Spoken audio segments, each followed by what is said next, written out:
નમસ્કાર દર્શક મિત્રો, હું છું રૂપલ વણેચિયા. સંપૂર્ણ ન્યૂઝમાં આપનું સ્વાગત છે.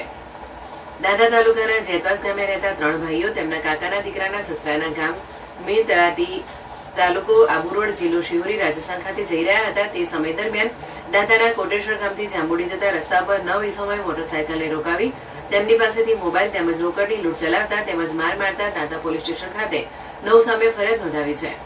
દાદાના જેતવાસ પ્રાથમિક શાળાની બાજુમાં રહેતા ભાલાભાઈ અરજાભાઈ પરમાર તારીખ 19 ઓગસ્ટ 2024ના રોજ તેમના કાકાનો દીકરો રાજુભાઈ લાલાભાઈ પરમાર તથા તેમનો નાનો ભાઈ પરમાર મગનભાઈ લાલાભાઈ ત્રણે જણા તેમની મોટરસાયકલ ઉપર કાકાના દીકરા રાજુભાઈના સસરાના ગામ મીર તળેટી તાલુકો આબુ રોડ જિલ્લો શિહોરી રાજસ્થાન ખાતે જઈ રહ્યા હતા.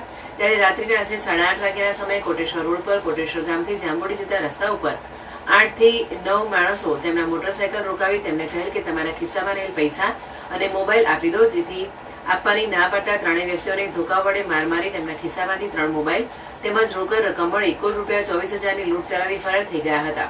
જેથી ઇજાગ્રસ્ત વ્યક્તિઓએ સારવાર લીધા બાદ 9 વ્યક્તિઓ સામે દાંતા પોલીસ સ્ટેશનમાં ફરિયાદ નોંધાવતા પોલીસે ફરિયાદના આધારે વધુ તપાસ હાથ ધરી છે.